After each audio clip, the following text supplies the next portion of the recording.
Hello Cancer, thank you for joining me for your year 2018 video. This year begins with a collection of energy in the part of your horoscope that's to do with relating. Now, relationships have been really under the astral microscope for you since 2008, when the power planet Pluto moved into this area. But now you have Saturn in this location too, and it's going to be with you for the next 2.5 years. Now, whereas Pluto is about transformation, Saturn is about structure, but it's also about restriction. So it gives you an idea that relationships can be an area of opportunity over this period of time, but also an area that you may have to work harder to understand your own needs and also those of other people. But at the turn of the year, your solar return also sees Jupiter and Mars close together in the most flamboyant part of your horoscope. Now, when these two combine, it gives us a real sense of go-getting. And this is going to really spring you into the new year, this combination, in a very positive and upbeat and energized way. You're going to be feeling good about yourself, essentially. And with the Sun combining with Venus, but also forging a great link, the duo, with Neptune, the planet of dreams, it's going to be linking with people that you find inspirational. That's going to be the key right throughout this year. Now, by the second week of January, Venus also goes alongside Pluto, which could see a key relationship transformed right away this early in the new year. You may be surprised which relationship it is, but your view of it can really alter at this time.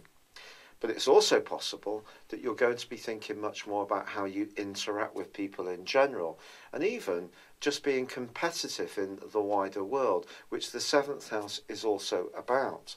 So there's huge opportunities for you as you make your way into this new year. But it is true that Mercury, the planet of communication, starts the year in a more practical part of your scope, and one which is asking you to be much more on the ball when it comes to details. Now, that's going to move early in January, but that's the skyscape as you greet the new year, and it's going to be the backdrop for much of 2018 for you. The 31st of January then sees a really important lunar eclipse, a total lunar eclipse, which occurs in the sign of Leo. Now, for you, this is all about how you feel about yourself, your self-worth, and also about your values and everyday finances. But of course, it's going to be in opposition with the Sun, which is in the sign of Aquarius, which is the things you share with other people, your longer-term financial planning.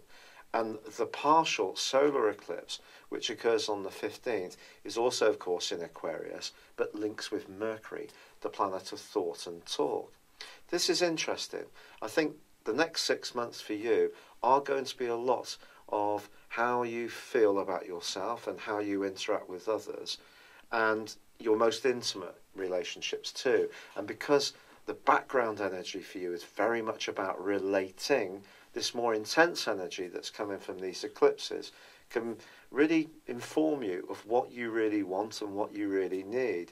You may find yourself, if you're a business person, being much more involved with deals and a lot of negotiations, which can prove to be very exciting for you. But if you're wanting to know what your personal prospects are in terms of relationships, it could be that the balance of power in an existing relationship could shift. And also how you view relationships can go through quite an alteration in the following half year, one which may surprise you in some ways, but does offer some fantastic opportunities. But it's all about growing your sense of self-worth. The better you feel about you, the more that you can interact with others in a successful way. And this is going to be part of your inner journey that you work on during this period. Now, I have to be honest with you, the last 4 days of March, the first 10 days of April, the last 10 days of April, can be a time of quite big challenges when it comes to relationships. Now, in that first 10-day period of April and the latter part of March, well, you have a situation where Mars goes alongside Saturn. Now, this could see you encounter someone who can be enormously good for you, but they may be quite exacting and want something from you.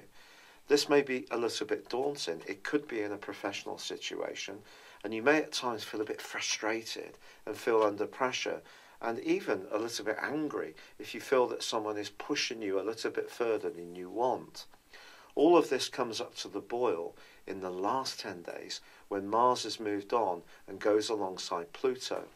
This can be quite a combustible link. If you think about it, Mars is about instant gratification, but it's also about action. It's also about desire. So in your sector of relating, it's about your need to get what you want around your relationships. But Pluto, of course, is about power. So if you push things too hard, it could be that someone will resist what you want to achieve simply because they feel that it's too much about what you want and not enough about what they want. So the whole of April is about learning more about the whole process of relating. And in fact, from the middle of April through to the 6th of September, Saturn then goes into a retrograde, which is really going to give you a lot of food for thought generally about how people perceive and view you. And in some cases, you might be quite surprised about how they actually do. But if you're in a situation where generally you've been used to things perhaps going in your direction, you may have to become more conscious that other people will challenge that, see you differently from how you see yourself, or there can be opportunities to meet and get closer to someone, and it can have quite a dramatic impact on your life.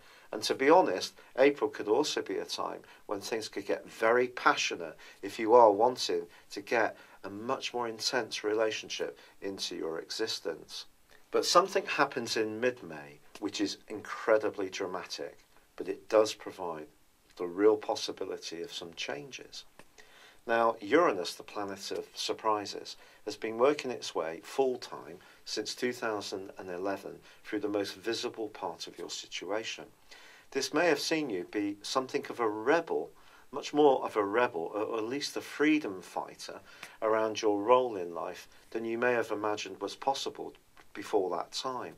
On the other hand, perhaps you've worked in a professional environment where things just kept changing, perhaps beyond your control. Some of this is more of a societal thing where technologies come in, which is ruled by Uranus, and we're all of the time playing catch up to how things are moving so quickly. And this may have provided some real challenges at times, and at other times been unpredictable, but also rather exciting. But in the middle of May, Uranus moves into the fixed sign of Taurus. Now, Taurus is good for you because it's Earth, and Earth carries water, which of course is your element. Now, from that point through to the 6th of November, Uranus is in the sign of Taurus. But of course, because Taurus is about that fixed energy, its quality is stability, and Uranus is about changing things, I think it could be around your friendships or your long-term future that you're quite surprised how things alter in that period of time. And this can be particularly so from the 7th of August when Uranus goes into a retrograde. You may want to liberate yourself from any situation which is not very fulfilling for you, or you can find yourself attracted to unusual people who themselves may have a much more independent view of life, but in some way or another are actually very exciting for you. Don't be surprised if you get together with people and combine around a cause which really inspires you. It could be a political one, it could be one to do with helping people, it could be one that's more creative. But if there are people in this who are a bit more radical, even though you can at times be a little more conservative, don't be surprised. This is going to be a big pattern for you. Now, it is true that by the 7th of November, Uranus is rewound in its retrograde and makes its way back into the sign of Aries. So for this last 8 or 9 weeks of the year, back in the same location that it's been since 2011, full-time since 2010 for that part-time 5-month period in that year. So you may find that things take on a bit more of a shape that you've become more accustomed to, around things changing a lot around your work, or about you needing a lot of space, or to be free to do what you want when it comes to your worldly involvement. So that can still come back in for you. But this brings us up to the total lunar eclipse, which occurs at the end of July. Now this is very, very exciting because, again, it's in the sign of Aquarius, which obviously featured very prominently for you at the end of January and February. And it's again about intimacy. Very, very interesting. But then, on the 11th of August, the partial solar eclipse is very much about how you can improve your financial situation. But this eclipse forges a brilliant angle to Venus. Now, Venus is going to play a stunning role for you in the last quarter of this year. But this particular eclipse means that in the last 6 months of 2018, you can start to really feel much more secure about your resources, much more secure about your identity, and feel that other people are much more nurturing towards you, which can be very rewarding. Now, of course, Jupiter, all through this year, is going to be working from that conjunction that it shared with Mars at the turn of the year through your 5th solar house, which is just about as good as it gets. So creativity is still going to be an important theme all through this year. And then on the 11th of November, it does relocate into an area which is much more to do with work, health, fitness, diet. So some big changes can come at the last phase of the year for you there. But the interesting thing is that Venus, the planet of love, the planet of relating, but also the planet of money, is going to be in the sign of Scorpio, which is your sister water sign, for an extended 12.5-week period right at the end of this year. Now that's going to give you a huge opportunity as far as romance is concerned. So if you are single at the outset of this year and that's something you want to change, or a relationship evolves, doesn't quite work out as you wish, and maybe there are opportunities to start again, then that period at the end of the year is going to be so exciting for you. I can't express how unusual this is. It's all because Venus is going to go through a retrograde. But of course, Venus usually takes 28 days to go through each zodiac sign. So to be going through Scorpio for you for 12.5 weeks really does give you the chance to be more glamorous, to feel much more self-assured in terms of your looks, who you are, and with all the bubbly energy that's going on in the background for you, that's coming from your sector of relating, this is an opportunity to meet or connect with people or a person who really can change your life in such a positive way for your future. It's been a real pleasure being with you, Cancer. Thank you for joining me. Good luck for 2018 and goodbye for now. Thank you for joining me. If you'd like to know more, please visit my website at www.patrickarundell.com or download my free app in iOS, Google or Facebook at www.horoscope-ace.com. Thanks and goodbye.